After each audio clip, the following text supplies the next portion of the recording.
Hey everybody, I'm Jaco and welcome back to On the Timeline. Today we will not be breaking down the editing of one of our recent short films. For that, you can check out the playlist over here. But as it says on the tin, I will be showing you the best way to edit Zoom podcasts on Premiere Pro using Multicam. So let's get into it. So if you recently decided that you want to start a podcast, or you've been doing podcasts for a while, but you want to sort of up your production value, this method is going to work really well for you. This is the same method that we use to edit our podcast, Department Spotlight, which if you want to check out, click on the link. So you probably saw that this video is really long and that's because there's a lot of stuff to go through. So we're going to actually split it up into two parts. This is part one, obviously. It's all the setup, everything you need to do beforehand, get your project ready. And then the next episode is going to be the actual editing and doing the sound and all of that stuff. Okay, so in terms of actually recording Zoom, you've got two options. You can record offline or you can record online on the cloud. So the Zoom cloud recording is only available on a paid account. The only thing though is that you only get 1 gigabyte of storage online. So now there are pros and cons to using the cloud recording over just using your local recording.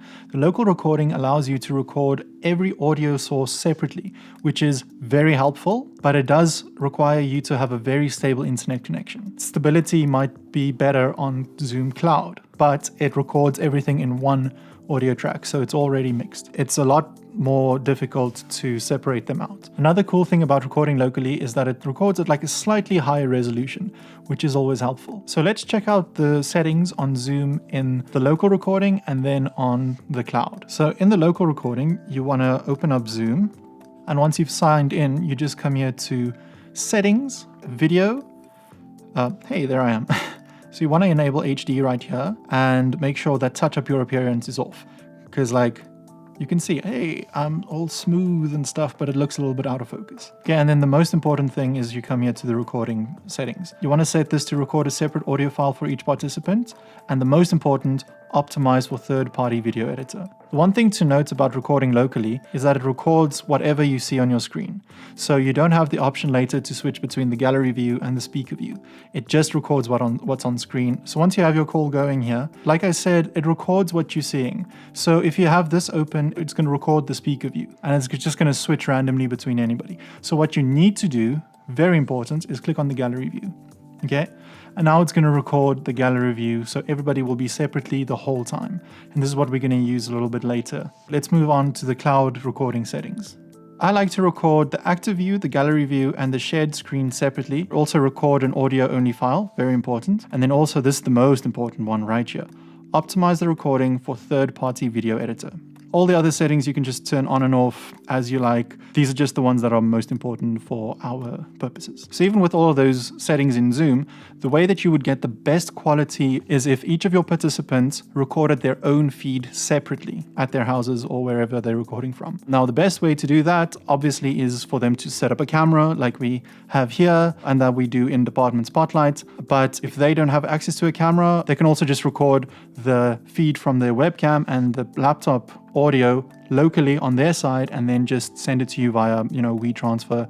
Something that we like to use is File Mail, which allows you to transfer up to 50 gigs for free. So if you're on a Mac, it's really easy to record yourself. You just open up QuickTime and then go up to File, New Movie Recording, and then there you go. Really easy. You can just make sure that FaceTime is enabled and your MacBook microphone is enabled. There you go. If you're on a Windows, it's going to be a little bit more difficult and you'll have to use something like OBS. Just make sure that your laptop's webcam and internal audio or headphone audio is being used. So if none of this is possible, you don't have a camera and they can't record themselves or you can't record yourself, the Zoom gallery view will be the best option. It's much better than the speaker view, which just switches up whenever somebody makes any kind of sound. So definitely make sure that you have that recording available, even as a backup. Even if everybody's recording themselves, make sure that you have it. Sometimes there's internet problems or technical issues that you just didn't foresee. So just make sure that you record on the cloud using Zoom. Just to give you an indication of the data, Zoom uses around 200 megabytes per person per hour. So if you have 4 people, your gallery view will be 800 megabytes. Now, of course, it's not the best quality. It actually records at the resolution of 640 by 360, which is half of 720p. but you know, it still gives that look of it. Okay, it's been recorded using Zoom or something similar. So even when you scale it up to HD, it won't look too bad. Okay, so once you've received all of your files from all of your participants, or you've downloaded your Zoom files, there's going to be a lot of setup. So without any further ado, let's get on the timeline. Cool, so once you have all of your footage imported here, I like to make sure that all my footage is in their own separate folders. You just select all of that footage. Make sure that you're not selecting the bins as well. It's a funny quirk that Premiere has. You right click and you say create multicam source sequence. So you get presented with this dialog box here, and the most important thing here is that we're going to sync with audio. Okay, track, channel, leave it on 1, doesn't really matter. The thing that I would say though is uncheck this move source clips to processed clips bin. That just moves all your footage around and it's just really confusing. So just make sure that's off. Press OK, and then you just wait for it to process. Okay, so now that all of your footage is synced up, you can right click and then go to sequence settings, right? So sometimes when you have a bunch of different resolutions and things, it all goes a bit weird. Like you can see here, our frame size is 1080 by 720, which is like very strange. It's 3:2. It probably took either the zoom or one of the other things. So what we want to do is just change it manually to 1920 by 1080. Okay, and you want to make sure that your frame rate is either 24 or 25 depending on your region, and then you can press OK. It'll ask you to make sure. Okay, so now that you have your multicam clip here, you can right click on it and go all the way down to open in timeline. And then you'll see it here.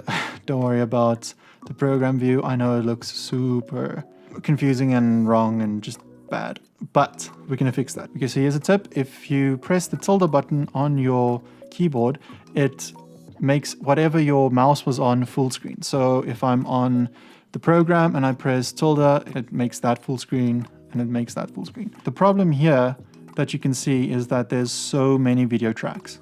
Right? It's literally layered every clip onto its own track. Same with the audio. Now the problem with that is that when we open up the multicam, it's going to show every track as a different clickable block. So what we want to do is put everybody's footage from one person onto one track. So the way that we're going to do this is literally, it's very easy. All you have to do is click on a clip. You'll see that they follow on each other. MVI 9300, MVI 9301. So there's a gap in between when the camera stopped and when it recorded again. All you do is you put all of those clips into the same track, right? Now you're going to see, okay, but now there's stuff missing. Don't worry, I've got you covered. I'll get to that very soon. So yeah, you see DFC whatever 61, and then that goes into 62. Make sure that your snapping is on for this, because if things start moving out of sync, you're gonna have a lot of problems. So over here, snapping, make sure that's on, and then you see that black line. When it stays black, you know that it's in line with where it was. If it moves, that's when you know you're in trouble. So you just layer them on top of each other like this. Oops, see, like that. So now that you've sorted out all of your clips here, what we're going to want to do is make sure that each track is one clip. Now, as you saw with Kaylin here, there's a bunch of gaps, right? Lucky we have the gallery view. If I click out of there, okay, so if I turn off the speaker view, we're not going to use it at all anyways, so you could just delete it actually. Then here we've got the gallery view, right? So the gallery view has all 4 of us in it. Okay, turn that off. Now you can see there's me. Closing my eyes, turn that off. Now you can see the track, that's Nadia. You can see Mark, see Kaylin, and then Christian. So let's start at the bottom. We scale up Christian by going here, set to frame size. He recorded in a weird aspect ratio, so I'm just gonna go and scale it up, fit the screen, maybe move it up a little bit to get a little bit less headroom. Then next we've got Kaylin here. Now Kaylin is the one that we had a lot of issues with, right? Damn it, Kaylin. But we can actually fix that with the gallery view because there he is, right? Okay, so what I'm going to do is I'm going to click on the gallery view here. I'm going to scale it up to 300%. And then I'm going to just shift this. This should be 1920 by 0. Okay, so now we can actually go in here, cut out the parts where Kaylin didn't record or forgot to record or whatever. Just cut out that part and fill them in the gaps. Fill in the gaps. Cool. So the next step is going to be highlight all of Kaylin's clips, right click, nest, and give it his name. So this is going to be Kaylin. So now we've got one track for one person. Okay. Double click on that. This is where you're going to want to do all of your color corrections. So you can come here to the color workspace in Lumetri and then just start playing around. He needs a bit of brightness, shadows, highlights. So you're going to go through and just do your color correction on all this inside of the nested sequence. Okay. Next we have Mark. Now Mark doesn't have a webcam, so he recorded on his camera. Around here, his camera cut out because he ran out of battery, so he doesn't have footage anymore, so we're just going to put a picture there. But we want to, again, highlight all of Mark's footage here, right-click, nest, call it Mark. Next, we have Nadia. So, again, Nadia's power went out in this one, so we're going to color correct her stuff a little bit later, but first we're going to right-click, nest, and then, like I said, you just go in there and click on color, add some contrast. Obviously, you'll spend a lot more time doing this than I am. Over that, we've got me, okay? And you'll see I also have a few gaps here. So we could just restore the zoom thing here, and then instead of it being on 0, we put it at 1080. And then there you go, there's me. So in these gaps, we would just make a cut, put it in there, make a cut, put it in there. Okay, and now we're kind of done with the gallery view, so now we can delete it. And then remember, nest all of Jaco, go inside, do all of your color correction. Also, you see we've got a big part that Christian recorded that nobody else recorded, so we're just going to delete that part, move the whole thing to the beginning, and then we're also going to nest Christian, just for good measure. Now, you might be asking, why are we nesting things? Isn't it enough for it to just be on the same track? And yeah, it kind of is just for the multicam, but we want to have a screen that's sort of like our own customized gallery view, okay? So what we're gonna do here is highlight all of your nested clips, hold Option and drag them up, okay? So now you've got a duplicate of all of them. Right-click on them again, and now you can say Nest once more. You can call this Gallery View. Because remember, the Zoom Gallery View didn't have Mark because he doesn't have a multicam. So we're going to include Mark in this by making our own custom gallery view. So when we open up the gallery view here, we can just move all of these to the bottom. So what we're going to do now is scale them down to, let's say 50% for now, right? Let's put it at the bottom somewhere. Nadia, let's also go to 50%, put her on the top. You see what I'm doing? I can start arranging them, everybody the way I want to arrange them. So let's also go to Mark 50%, put him at the bottom here with me. He's my co-host. Kaylin, 50%. Now we're going to start running out of space at the top here because, you know, we want to put Christian at the top with the other guests as well. So a really easy way to fix that is to just use crop. In your effects panel, just type crop. There it is. Okay, let's put it on audio first. We'll go left, let's trim maybe a little bit less than that. The right, let's trim maybe, let's say that for now. And go into Kaylin, crop, left, we'll crop out. Maybe that's about enough. And then from the right, we'll crop. And if you're wondering what I'm doing, I'm just pressing Shift and the up arrow. If you press Shift, it actually increases by 10. If you don't press Shift, it increases by 1. And if you press Command or Control, it increases by 0.1. So now you see why I nested all of them. If they weren't nested, I would have to apply this to every single clip.